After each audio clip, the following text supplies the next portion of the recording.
Cartoonist Steve Ditko's inventive art and narrative pathos paired with the vaudevillian stage presence of writer-editor Stan Lee to launch Spider-Man into the public consciousness. But despite their shared successes, Lee and Ditko's philosophies had long dueled behind the scenes. For Lee, art was entertainment. For Ditko, an adherent to the conservative and controversial philosophy of objectivism, art was a journey toward absolute personal and moral perfection. Art creates a model, an ideal man as a measuring standard. Early comic book heroes were not about life as it is, but creations of how a man with a clear understanding of right and wrong and more courage chose to act, even if branded an outlaw. He dispensed a better justice than a pervading legal moral one. He was a moral avenger. Trusted, hunted, and feared, the more Ditko-esque take on Peter Parker's world often drove the narrative, but through his heavy-handed approach to filling word balloons, Lee was mostly able to impose his will. We tried to bring comics a little more into the real world. The chances are that possibly even you and I aren't perfect. Today, most people just aren't. We tried to make our characters have feet of clay. Lionized and vilified over the decades, a picture of the real Stan Lee would be painted in a tonal range of gray that would surely set the binary-minded Ditko spinning. And as a writer, Stan's Marvel method is an even messier smear, oft derided for the creative strangulation of his collaborators.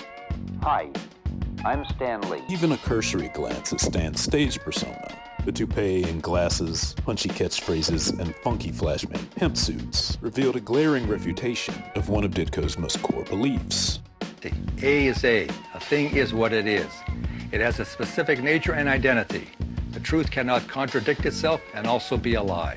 But oddly enough, it is in the pages of Spider-Man, the work for which Lee is most widely and inaccurately given sole creative credit, that perhaps the case for his veto power is most justified. With an emphatic Dikembe Mutombo-style finger wag, Stan's self-aware dialogue tirelessly stepped up to spare readers, and countless damn dirty hippies from Ditko's would-be highlight reel of right-handed windmill dunks. But though Lee had wrestled Spidey away from Ditko's ideals of exceptionalism, the pages of their other co-credited title were a very different battleground.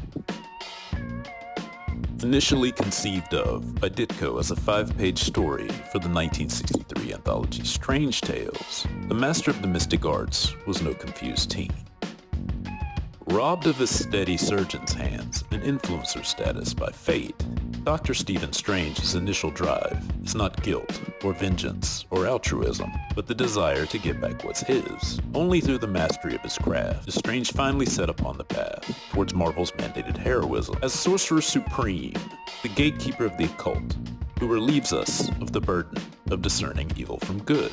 He was not like everyone else, not the average, the common, or the ordinary man.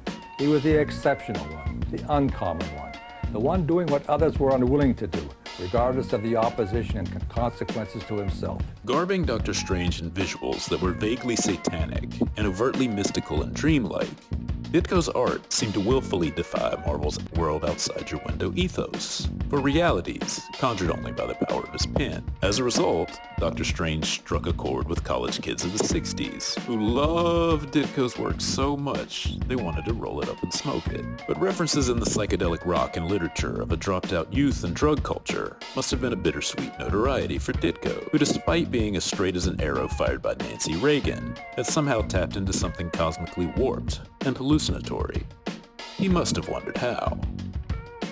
Maybe the gateway to psychedelia was an organic cocktail of methodology, subject matter, and imagination.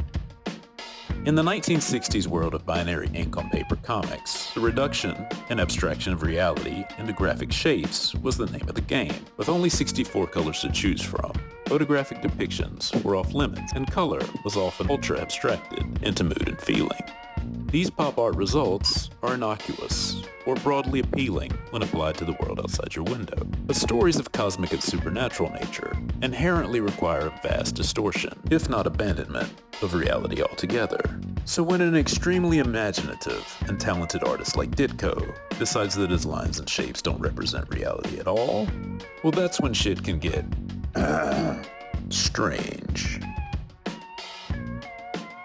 Even if Stan Lee wasn't encouraging of Ditko's experimentation, there were still plenty of reasons to enable it. Ditko's approach to comics was thriving, a rising wave of popularity that gave Stan the perfect impetus or excuse to bathe in the adoration of the countercultures he met on his promotional college tours.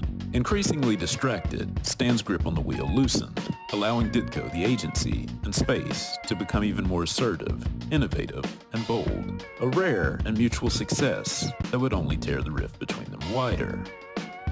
Justice is objectively identifying a thing for what it is and treating it accordingly. No one gets the unearned. For Ditko, Peter Parker entering college meant the time for excuses was done. But when he pushed hard for Spider-Man to mature into his vision of an objective hero, Lee first shut him down and then shut him out.